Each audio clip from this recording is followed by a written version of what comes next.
guys, today we're going to be talking about the disappearance of William Majewski whilst I paint a drawing I did. It's already painted a little bit in watercolour, but I'm painting over all that in acrylic because it will look better. If you enjoyed this video, please hit the like button and don't forget to subscribe.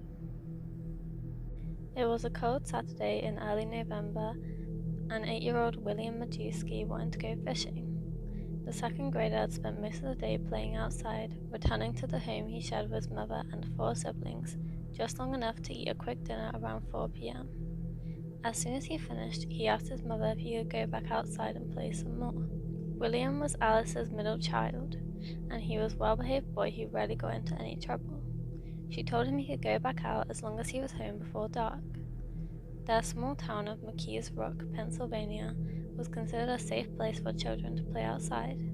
He pulled on a hooded sweatshirt and headed out the door. Around 10:30 p.m., police received a frantic call from Alice. William was missing.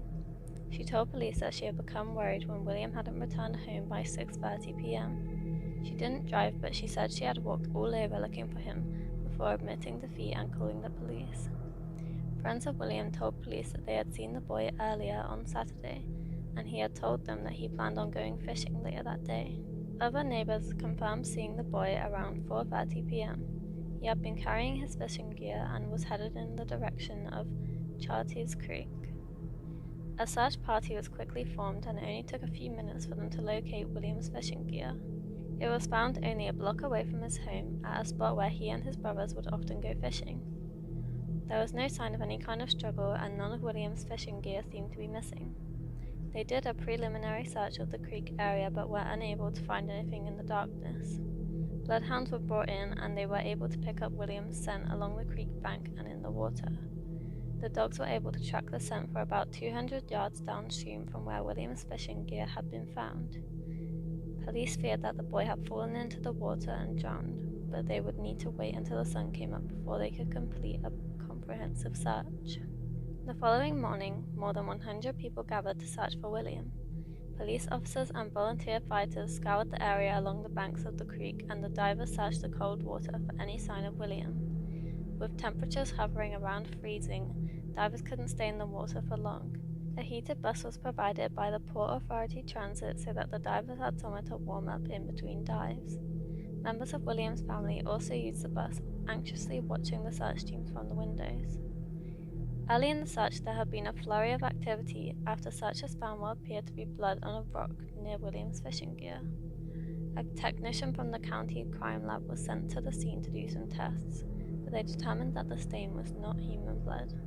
The search effort was hampered by weather.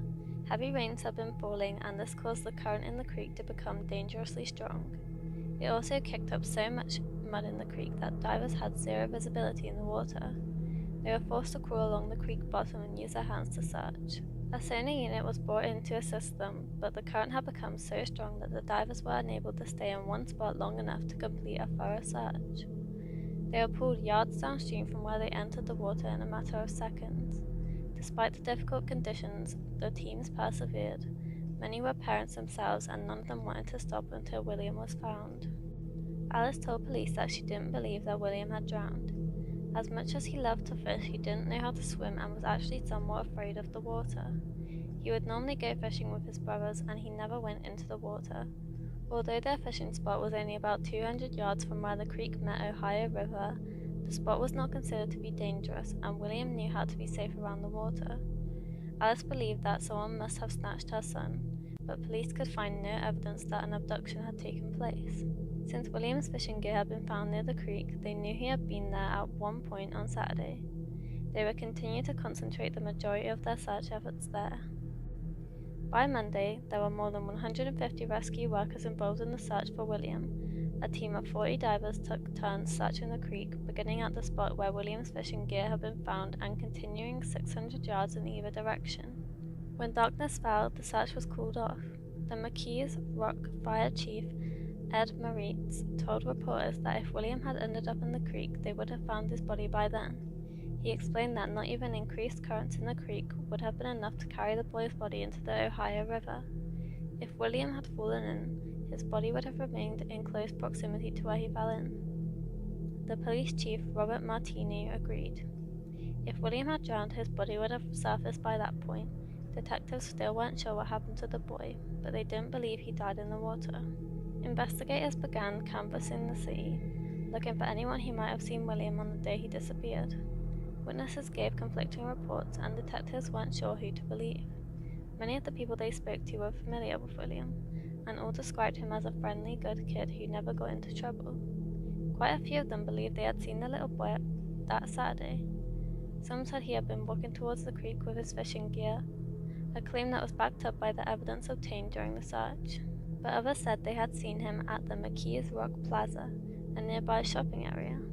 A couple of people believed they saw William in a local store talking to a scruffy-looking man that they didn't recognize. One witness told police a particularly disturbing story, claiming that they had seen William being pulled into an orange Nova by an unkempt man.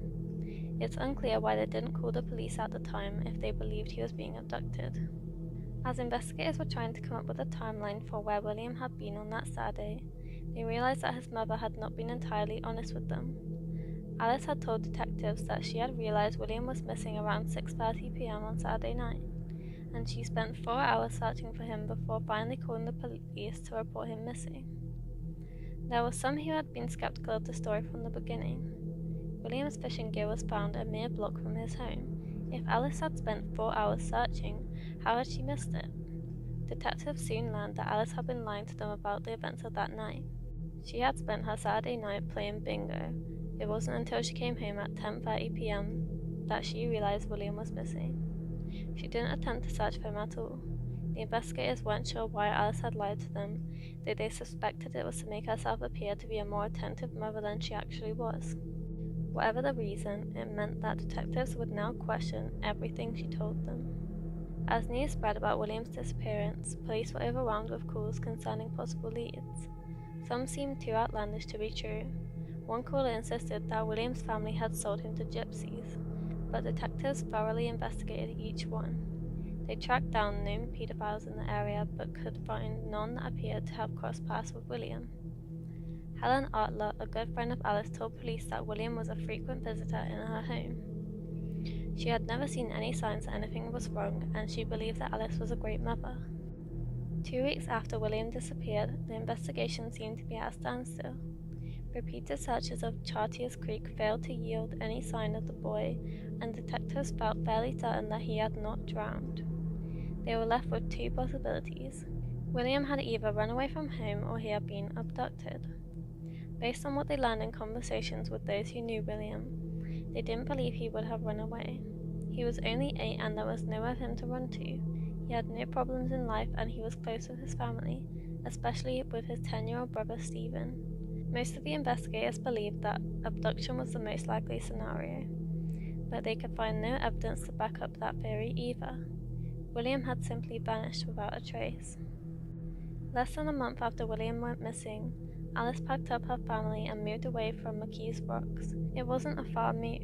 They settled in the small community of Hazelwood, about 20 minutes away, but Alice felt it was necessary for the sake of her 4 remaining children who were struggling to get on with their lives after the disappearance of their brother.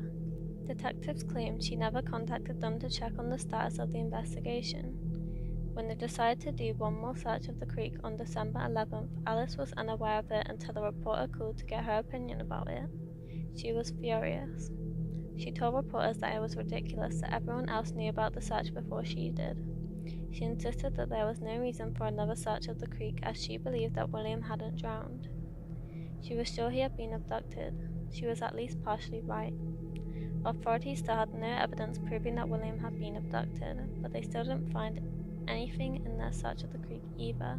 Tension continued to simmer between Alice and the investigators. It finally boiled over in May of 1992.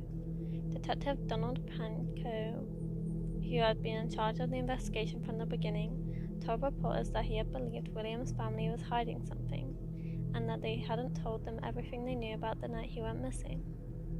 Alice was livid when she saw the interview on television, and she called Detective Pankow to complain about his remarks. He noted that it was the first time she had ever contacted police during the search for William, though he didn't come right out and say that her lack of concern about the investigation seemed to indicate some level of involvement. Reminding Alice that she had given inconsistent stories about what happened on the night William went missing, he asked if she would be willing to take a lie detector test.